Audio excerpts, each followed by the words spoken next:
What is it, Chaka? What did you say? Chorizo tacos. Are you saying chorizo tacos? Don't play around because I'm super hungry. You do not mess with a man that's hungry. What's up? It's the Huff. Hope you're having a great day. Chorizo tacos are delicious on a Taco Tuesday, right?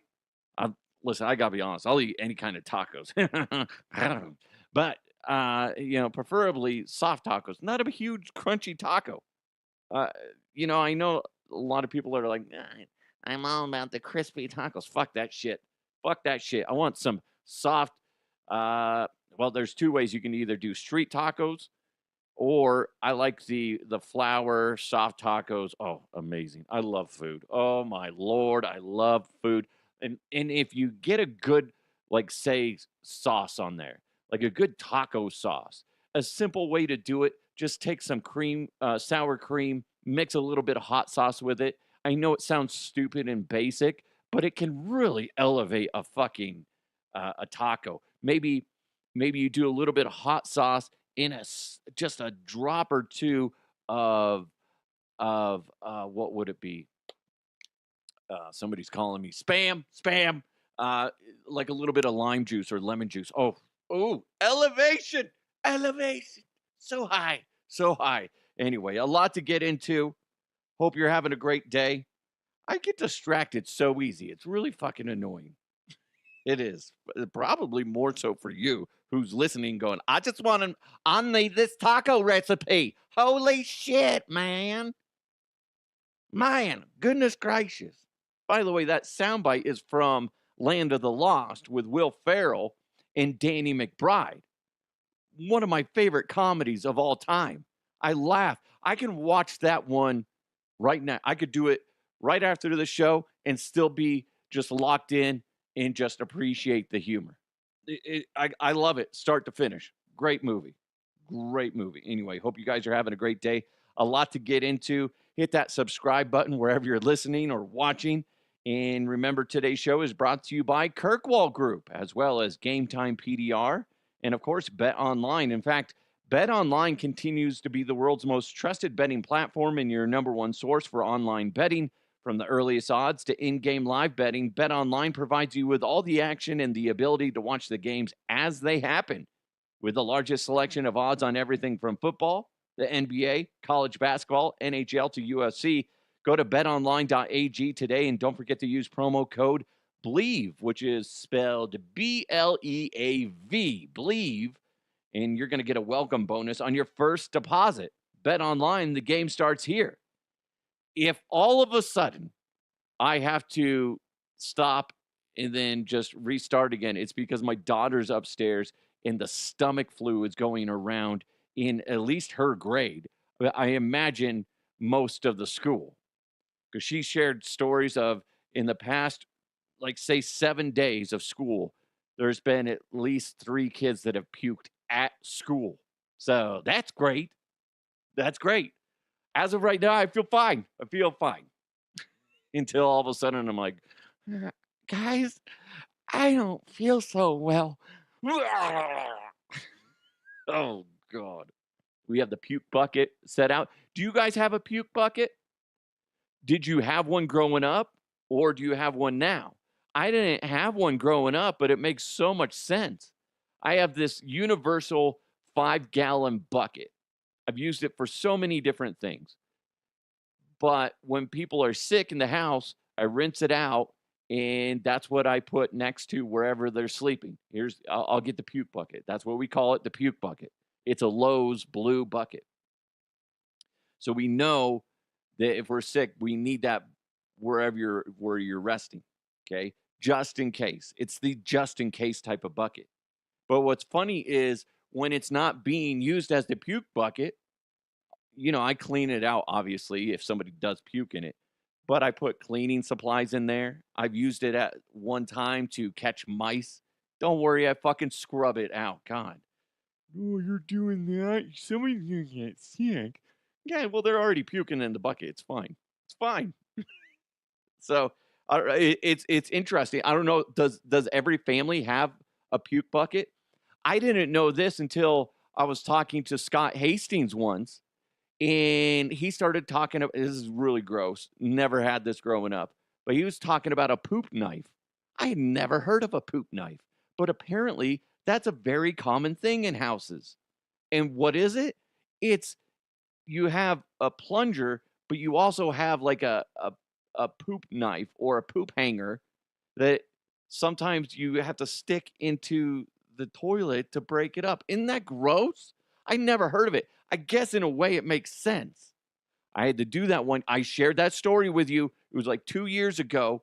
I'm at somebody else's house for like a Christmas party, whatever. They didn't. The toilet was clogged. I go in there and I clogged it. Who am I kidding? I go. I'm flush it. I'm like, shh, it's not going down. But it was thankfully it was just the toilet paper. Apparently that it was. I think it was slightly clogged before I used it. Or I don't know. I don't know. I'm trying to justify it. But anyway, I'm searching the bathroom. There's no plunger in there. I'm like, God damn it. I don't want to just leave it because I had my kids there and they'll just go on top of it and then flood everywhere. And then it's even worse. So I just like, okay, roll up my sleeve, stick my hand in there and dislodged it with my hand. There wasn't any turds in there. It was just grabbing the toilet paper. It was disgusting. But if they would have had a poop knife, it would have been fine. Or a fucking plunger. Jeez, people. You tell me. Do you have a poop knife or a puke bucket? I just want to know. Comment below.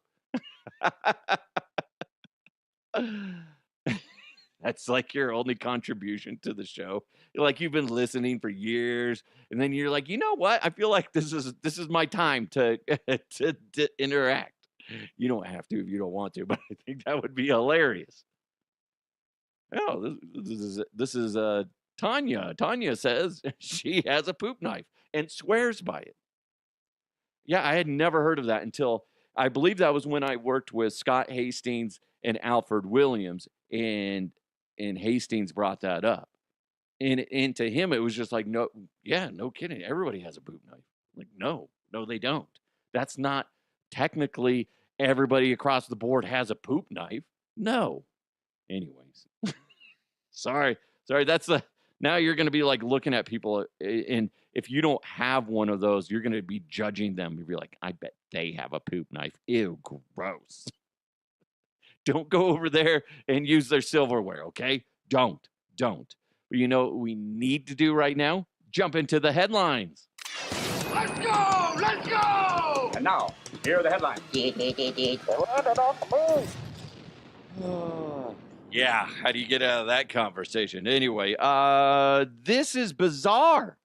People will buy some weird stuff out there. You know, you got people just being obsessed with weirdness.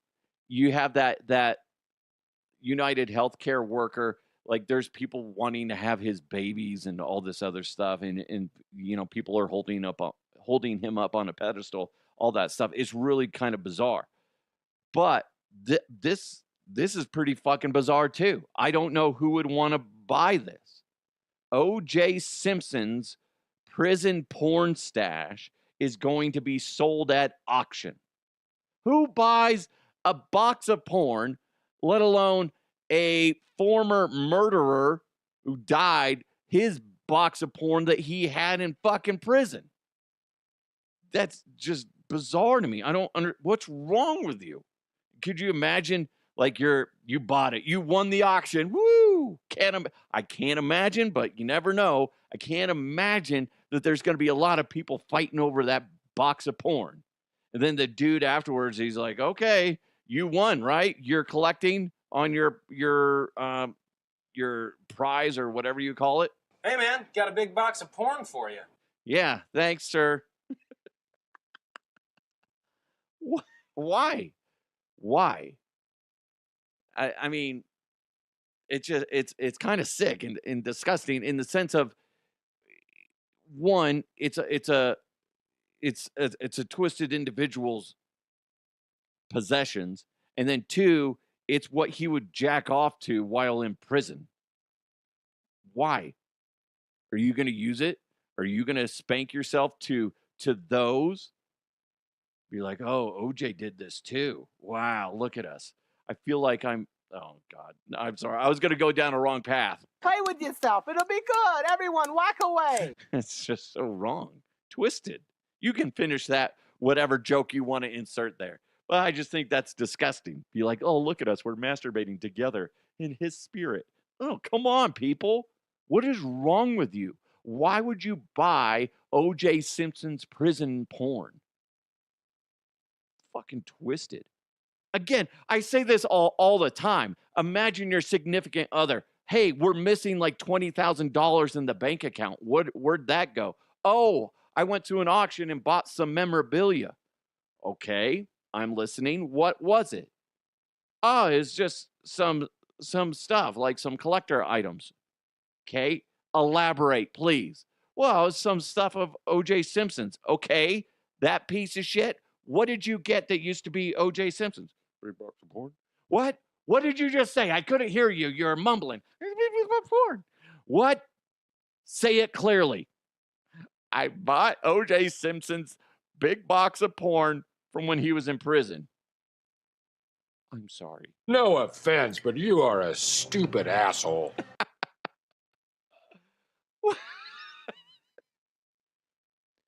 Ladies, guys, if your significant other does that, is that not room for breaking up, divorce, whatever your status is? Sorry. There's something wrong with whoever's noggin is going to buy that stuff. Jesus.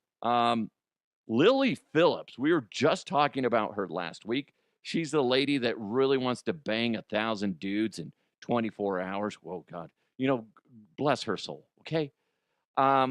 She talked to TMZ about her dry run, her kind of like trial run but she did 100 guys in like, I want to say 14 hours.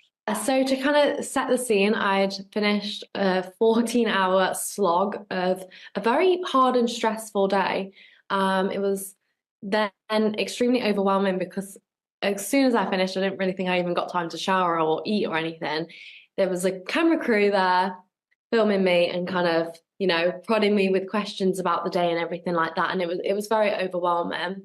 And obviously, like I talked about in the doc, it was also coming from a place of like, I felt like I did a disservice to some of the guys in the fact that, you know, we promised a service of 5 minutes and some of them I had to cut short because we just weren't going to get them all in, to be honest. So yeah, that was kind of where it came from. And obviously it was just very intense. Like, it was a very stressful day. And then there's a camera crew all of a sudden appear and asking me questions for an hour about how everything went and just, you know, kept kind of prodding me. So the whole reason why we actually did the 100 was like a dry run for the 1,000. That was kind of the idea. Because I have a love for like gangbangs, group scenes, things like that. Yeah. And, you know, after about 6-7 months of shooting porn, I was a bit like, it's all samey, you know, it's not very unique or anything like that. And I wanted to do something exciting for me because, you know, this is what I love at the end of the day. I was just like, I want to challenge myself a little bit. And I came up with the idea of maybe breaking the world record when they got to doing their 5 minutes. And they got their 5 minutes and then they got dressed after. And that took so much time. And, you know, that's something we've definitely changed. Everyone's got to be undressed from bottom half down, ready to go.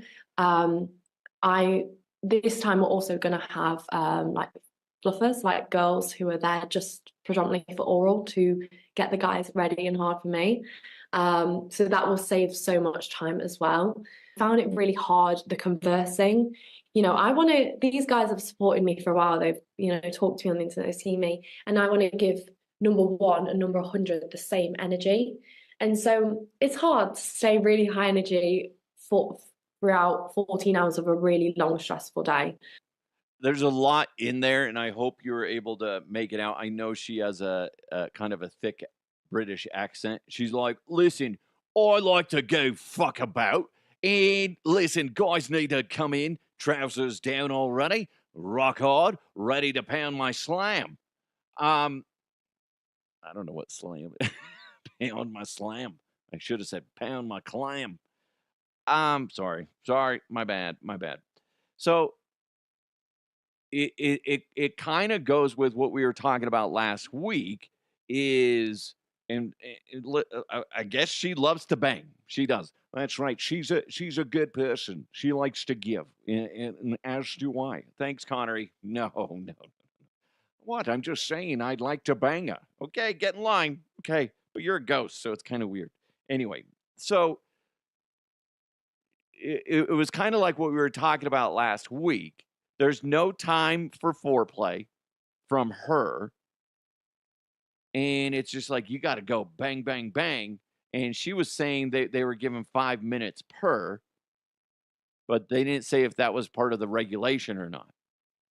So also she brought up is basically guys need to come in their drawers down. There's going to be ladies basically blowing them. The fluffers is what those are called. It's weird that I know that. Fluffers getting the guys ready so when it's their turn, they can run over there and start, doing their business, and then that's it. It's weird. You can kind of visualize what it is. And listen, she says she's enjoying it. She likes it. She wants to do better. She wants number 1 to get the same experience as number 100. Okay. Now you're gonna up it again, and then you're gonna try to do 1,000 eventually. I believe she's wanting to do that in January or February. But it's like, come on, that's not good for your body. I'm not a fucking doctor, but I'll go ahead and fucking say that. You're gonna be fucked up after this. If she's able to even come close to 1,000, because what did we say the record was, like 912 or something like that by some lady back in the early 2000s, and she was talking about how she had trouble walking for at least a week afterwards. It's like why don't you just have the guys just lay down on their backs, junk up, and then you just go hop like Frogger, right? That's I don't know. I just, lowered bed so she can just walk over, lean down. I know that seems a bit graphic for some of you, but it's a interesting thing to think about as far as the layout. If you're just looking at it from a logistics perspective, like how is it going to work? And the one thing that I haven't been able to find is what qualifies as having sex with an individual.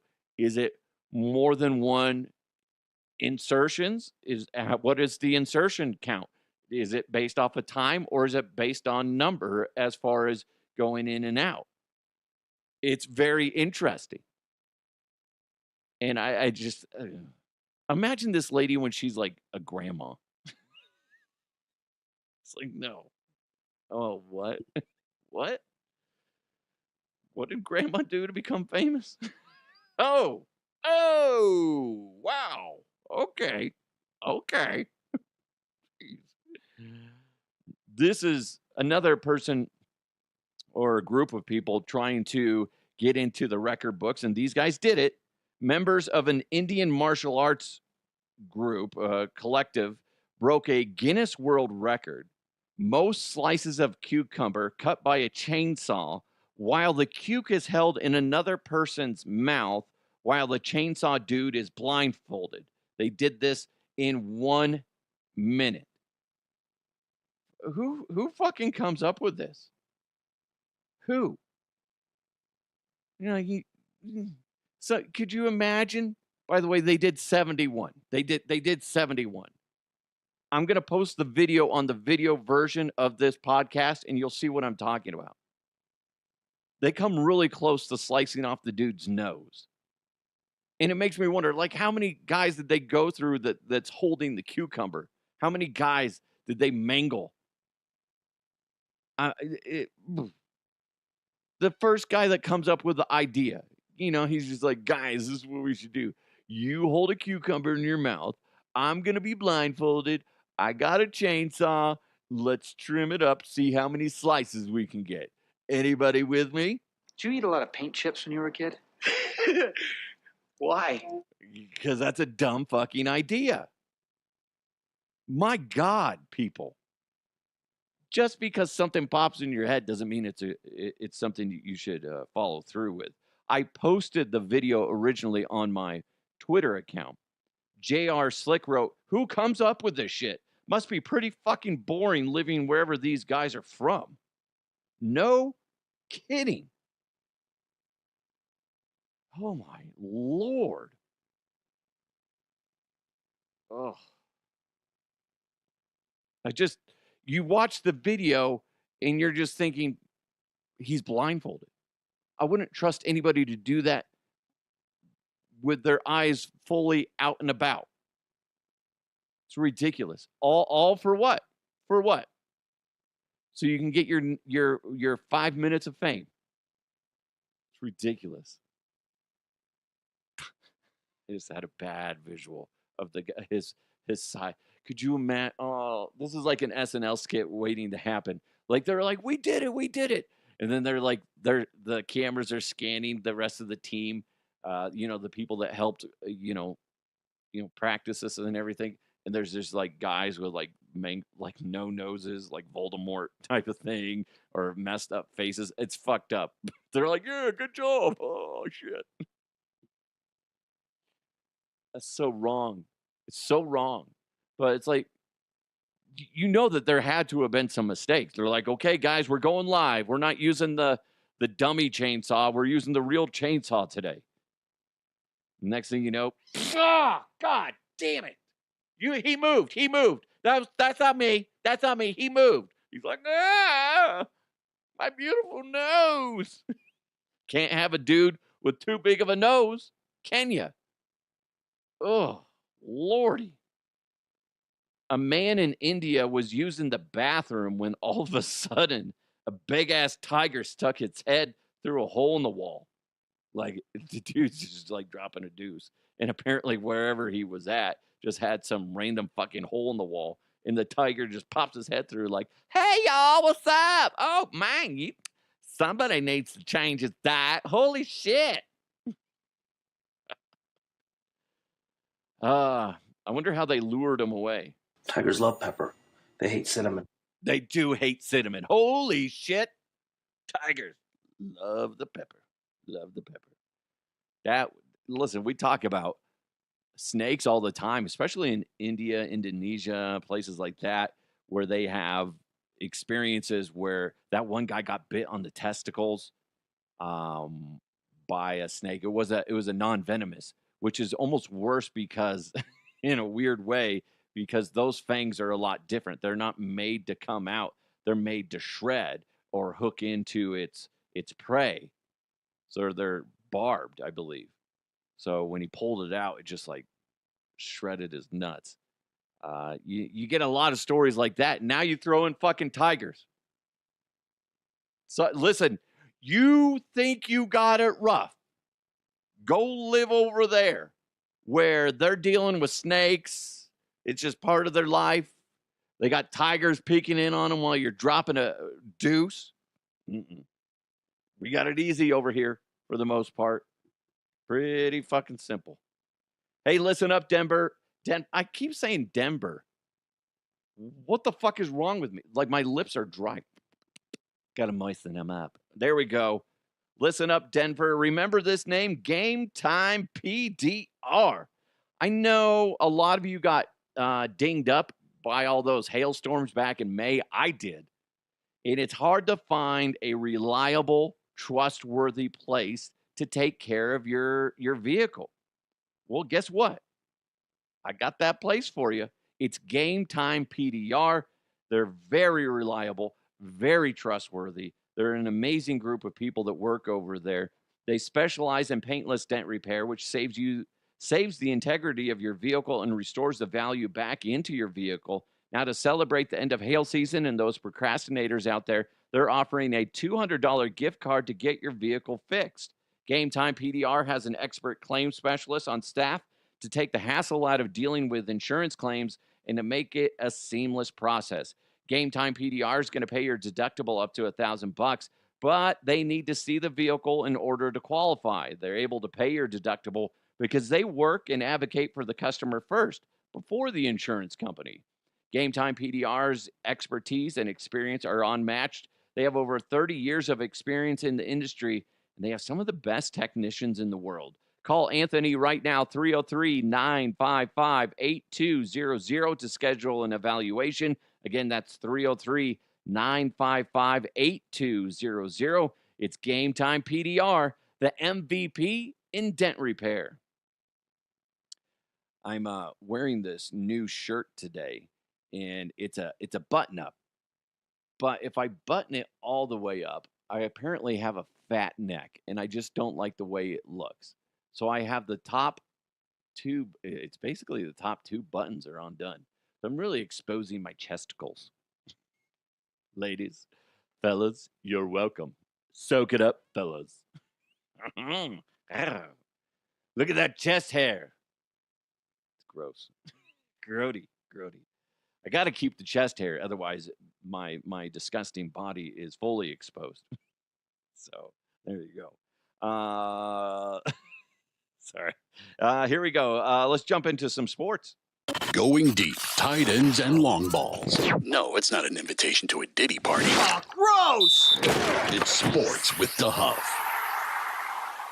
This is interesting because I was just talking about it, and there's a few people that reacted. Were like, "You don't know what you're talking about." Oh, really? I don't? You are fools.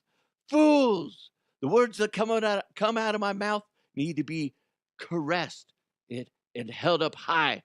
Like, who is that? Simba, Mufasa's child. That's my words. Be like, Lion King. I don't know the words to the thing. Anyway, the reason I bring that up is Jay Glazer of Fox Sports had some insight in regards to Travis Hunter. I was just telling you what the NFL needs to do with Travis Hunter once he gets drafted. Seems like a lot of GMs are on the same page as me. What position do NFL front offices see him playing next season? Kurt, I actually spent the morning reaching out to 13 different GMs and head coaches. I asked exactly that question, and it was overwhelming cornerback. Now, look, the one GM who said I would put him at wide receiver, the reason why? Elite ball skills. Everybody else said corner. Why? Elite ball skills. But they said it's just so hard to find a shutdown corner like that. However, they all said, even though we start him at cornerback, we're definitely find packages in place for him on the offensive side of the world, the offensive side of the ball. Just a different type of cat. That's exactly what I was saying. Exactly what I was saying. You use him as a cornerback, but you'll find some packages for him as a receiver, but you just don't have him in there the majority of the time on offense. There's nothing wrong with that. I think that's the perfect way to use him. Now, we'll see what ends up happening. It depends on what team drafts him. And I imagine it might start off where he's like 90, definitely on the defense all the time, but he's sitting out like 90% of the offensive plays. They throw him in like once or twice a game. But the more he gets used to the NFL and how the speed of the game, imagine that he will be used more and more. It's just the way it goes. Look at Marvin Mims for the Denver Broncos. Sean Payton's kicking himself that he hadn't been using Mims in the running back position sooner. He just wish he would have done it sooner because they use him a lot in that way. It makes a lot of sense. And Marvin Mims will fucking make you regret that you got into football because he will fucking smoke your ass. He is fun to watch, and I'm glad that he's finding his place in the NFL, and it's with the Denver Broncos. Obviously, he's fun to watch, especially on punt returns. He's very dangerous. But it's neat to see that Jay Glazer, he said he talked to 13 GMs, and 12 of them all said what I said. The other one kind of said what I said. So there's nothing wrong with that. Makes me feel good. Put it on my resume. Bing. By the way, I was listening to, what is it? Stokely and Evans with Mark Schlereth, something like that. I don't know what it is on the Fan. Mike Evans brought this stat up, and I thought it was fascinating. 10 out of the 90 Heisman Trophy winners have made it to the Pro Football Hall of Fame, implying that just because Travis Hunter won the Heisman doesn't mean that he's automatically designated for success. I wish I would have had that stat prior, because that would have gone into my argument of that it might be better off that he didn't win the Heisman, but he won it, and that's fine. Because if you're a runner, now what would be interesting is to find out the two runner-ups, who came in second, who came in third, and where they at. I'd have to go do some research on that. I'll forget about it by the time this show's over. But that would be interesting too. Where did the runner-ups end up? How many of them are in the Hall of Fame? That would be a very interesting thing. Because a lot of people say it's the Heisman curse. Hopefully that's not the case with Travis Hunter. I want him to be successful. I think he's a good dude. A lot of people are bagging on his girlfriend because, like, Dion had to apparently had to nudge her to stand up when he won the award. There's been times where there's video of her bitching and complaining when he's at a photo shoot with fans that he was essentially being paid to be there, and she was complaining about wanting to go home or something like that. I don't know. This is what I'll say. I don't know their relationship at all. I don't. But there's nothing wrong with being single. I'll say that. You're starting a career. If she's having issues now with not getting enough face-to-face time with him, it's only going to get worse, because he needs to focus on his job. If you want to continue the lifestyle of being rich and famous now, you got to let him do his job. You cannot sit there and bitch and complain that he's not spending enough time with you, because the first 2 years of his career are very important. He can go from being the Heisman Trophy winner to being potentially the first or second pick in the NFL draft, to becoming a bust if and not making jack shit, going to get a real job somewhere. He has to focus. If I hate to say it, but if it's one of those things where I don't know their situation, I don't. But if there's a situation where, let's just say you're this star athlete, you're about to get drafted into the NFL, and your significant other is just going, no, we need to leave early. You need to spend more time with me, not do this, whatever. No, don't study for your job. Don't study the plays. Let's go out to dinner. Let's go watch a movie. Let's go do this. Let's go out with the friends. Let's do that. And it's just like, it's all about them as far as her, instead of about him and them together. And it's a very important time in his life. It goes the opposite way if she were to have an accelerating career. And if he's just like, no, I want to go out with you tonight. I want to go do this with you tonight. And don't go do that. Be with me instead. It's the same fucking thing. You have to make sacrifices in a relationship. And if your partner's not willing to sacrifice and understand the importance of what your job is and what it could be, then you need to part ways.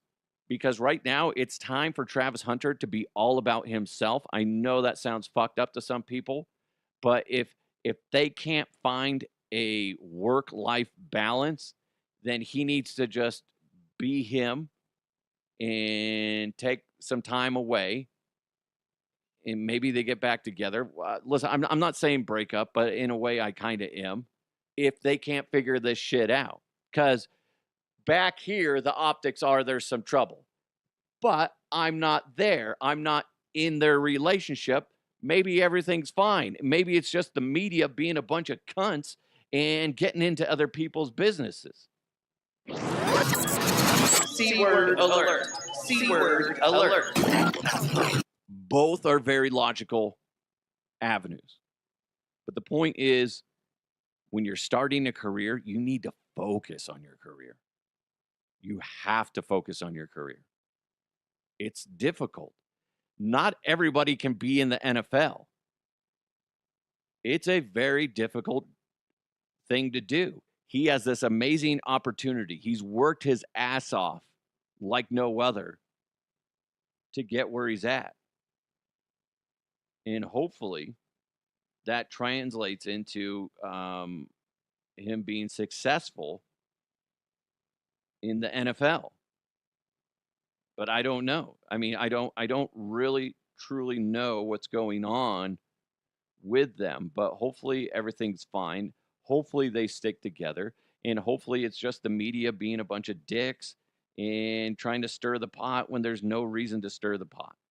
But if she's fucking with his career, fucking with his future, somebody close to him needs to have that real talk.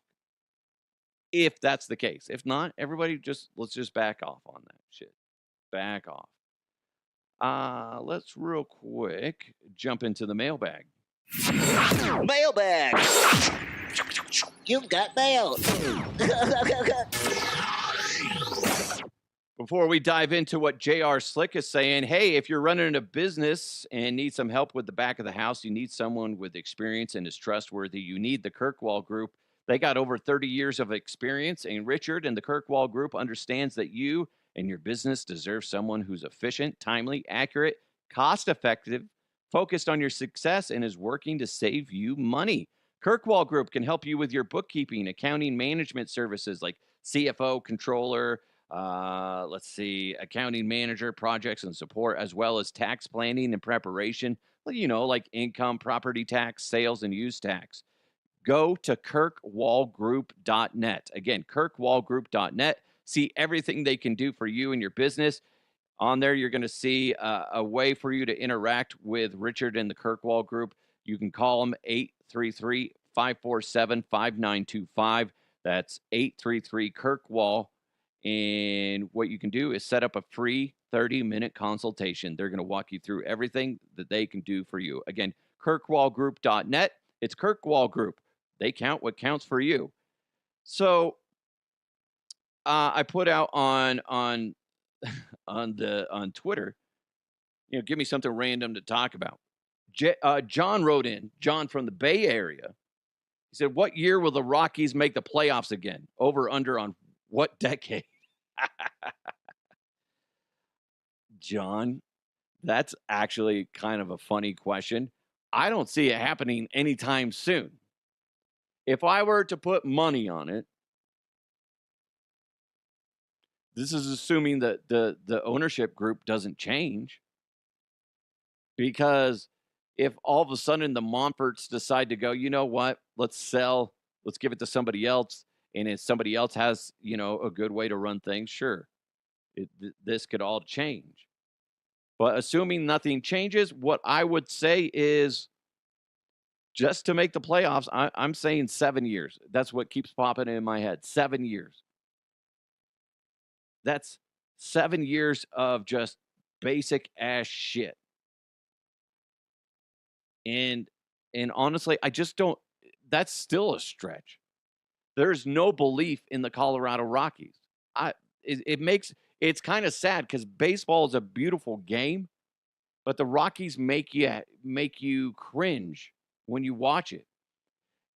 I think because the Rockies are such a trash organization, it is perfectly acceptable if you live in the state of Colorado to appreciate and follow another team across the United States. You could go, you know what? I live in Colorado, but you know what? I'm going to be a Cubs fan. Sorry. I'm disowning. I'm relinquishing my rights to fanship with the Colorado Rockies. I'm moving on. You're divorcing the Rockies, however you want to say it.